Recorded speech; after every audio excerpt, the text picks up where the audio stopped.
And we're back for another episode. In this episode we're going to be doing the level 54 Summoner Quest.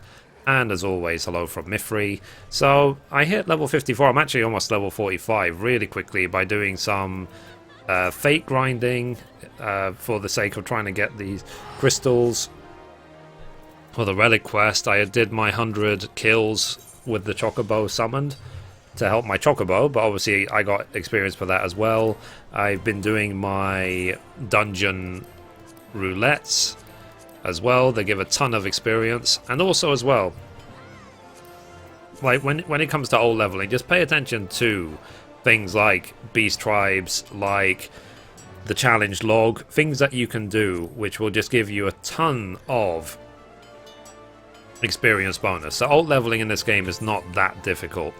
So anyway, we are right here in Uldar at 8-9, just outside the Hall of Flames, and we need to talk to Dancing Wolf. So the quest is called a minor negotiation. We know it's a summoner quest because it's got the summoner symbol, and we'll get the ability Ruin Free. So deals unexpected damage with a potency of 200, cast 2.5 seconds. Okay, fair enough. So Dancing Wolf awaits your return, a grave expression upon his features. So, auspicious timing, Mithrie. There has been news, and none of it good. Our soldiers in central Fanalan have reported another attack. I looked over the notes for the initial investigation, and it would seem Tristan or someone who looks very much like him was struck again. I'll have one of my men contact Mithrie with the details, but I suggest we head out to the Nanawa mines immediately and question one of the surviving victims. Cool. Straight to business. So let's go to the mines. The quickest teleport is Blackbrush Station, so let's go.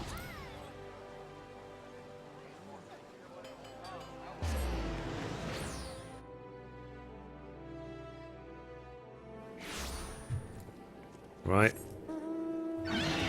So, like I said, I am still technically, well, not technically, I'm definitely still in casual player mode. Like, I still haven't even stepped into normal Midas yet.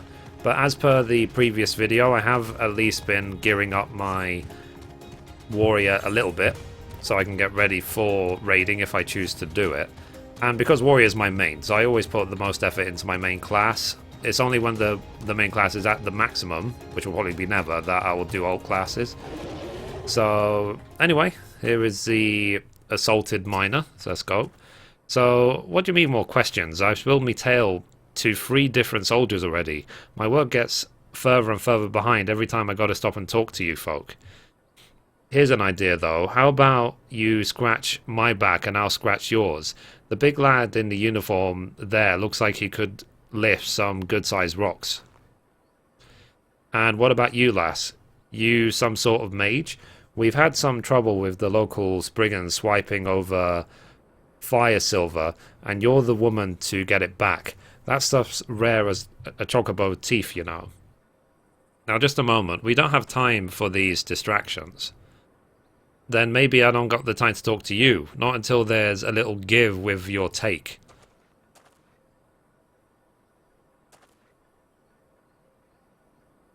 That's fair enough. So I fear he means to be stubborn about this, Mithrie. Please humour the man and retrieve his precious ore from the Spriggans. Sounds good. Now, one big advantage that summoners have is that I've got the Eggy, so I'm using the Garuda Eggy for now. You also have the Ifrit and the Titan, depending on what you prefer.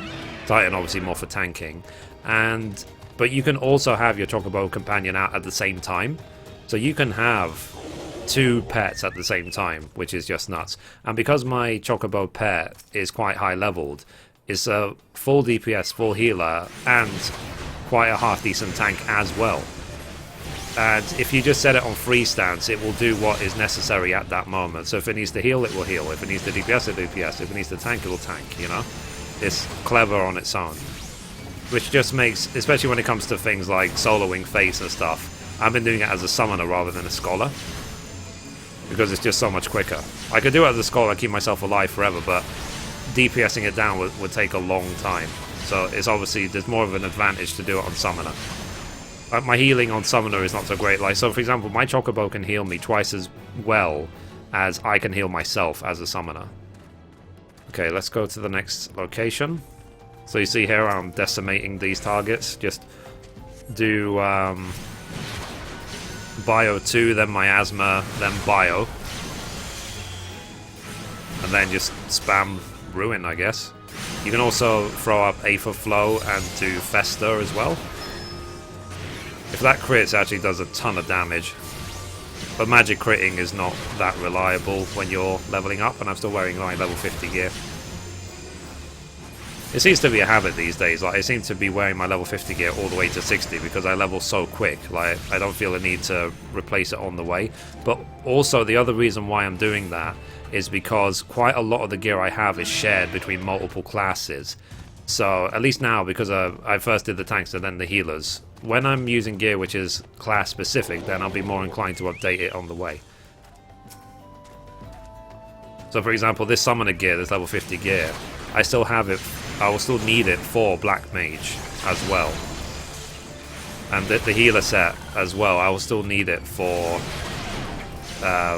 White Mage and for Astrologian as well. So for now, I'm not in a rush to have multiple sets of healing and caster gear when I need it for so many classes. So anyway, in case you missed what I did, I put all the dots up on the target and then I hit Bane. And what Bane does, it actually spreads it to every target close to the first one you cast it on. So that's why those two Colbins died without me having to touch them, because they shared the dots from the main target. It's something really good to use as a summoner if you haven't already. Anyway, let's deliver the chunks of ore to the miner now. I'm always glancing over at OBS to make sure that I'm actually recording the audio and stuff like that. So, you found the Spriggan's Glass. What about me Fire Silver? Fire Silver. So it says, also known as Ruby Silver, this rare greyish red mineral is oft found near vines of regular silver. For every 100 pounds of silver a miner excavates, however, she will be lucky to find even a pounce of Fire Silver. Okay, so it's really damn rare. That's what we know. So, oh, you got the whole lot back. Much appreciated. So, my apologies. My studies took rather longer than I... Captain Wolf, is everything alright? Everything's fine. Now, let's hear your story, sir. I reckon you've earned it. Well, we was in the mine loading the carts with our haul for the day when this bloke in robes appears. Don't say a word, the bastard just snaps his fingers and sets his pet demon to lighting me mates on fire. Mithrie, if you would be so kind.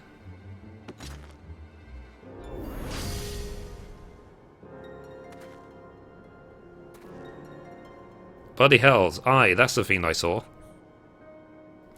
'Tis as we feared then, and this robe-clad man, do you have any idea of why he attacked you? Well, lass, there's more than silver to be had from Nawa on a good day. We dig up our fair share of crystals as well. That seems to be what he was after. I'm not ashamed to say that I fled for me life once folk started going up in flames. But when I went back to sort out the mess, the cart what had the crystals in it was empty. He took them all? Aye, every single one, and that's all I've got to say about that. I hope you catch the bastard.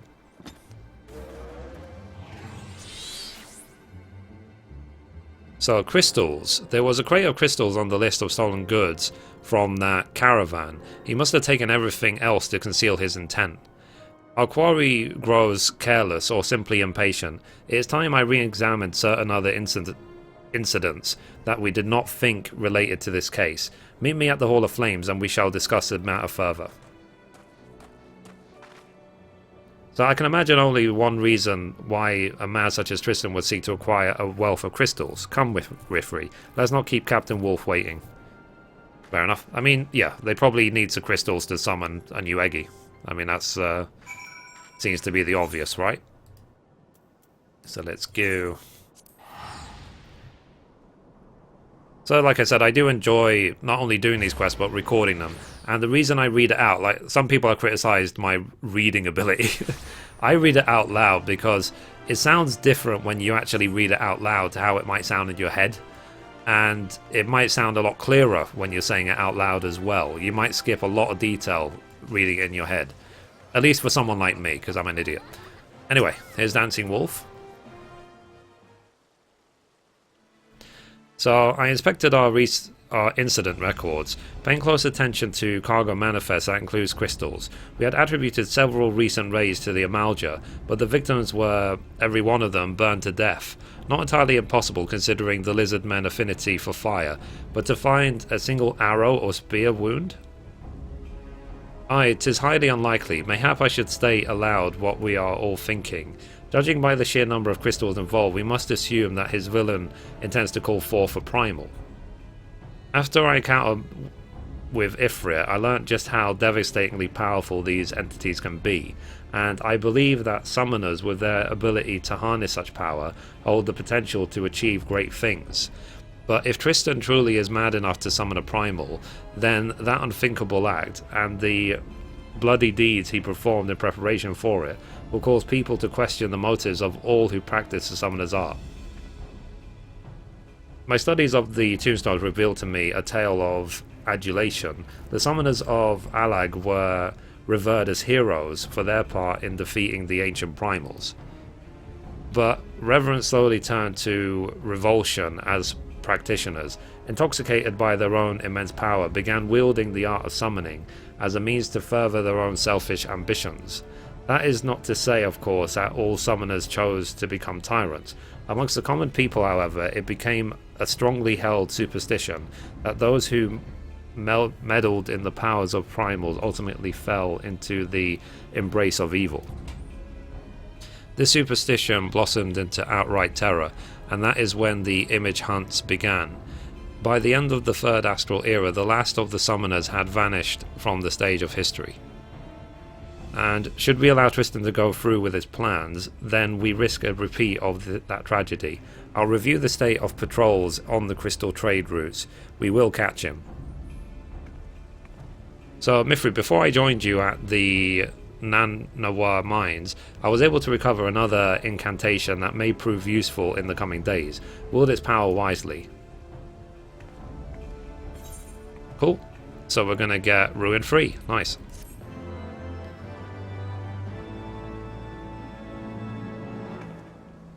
Ooh-ah.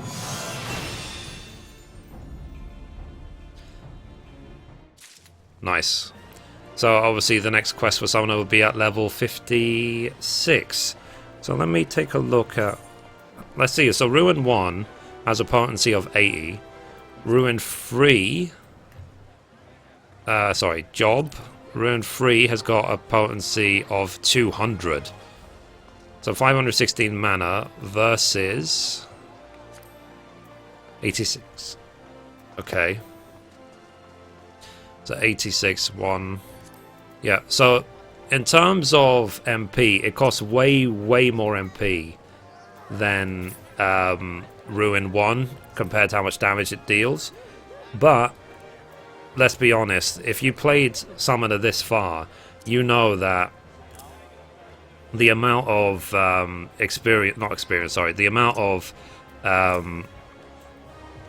mana that we use is always so small.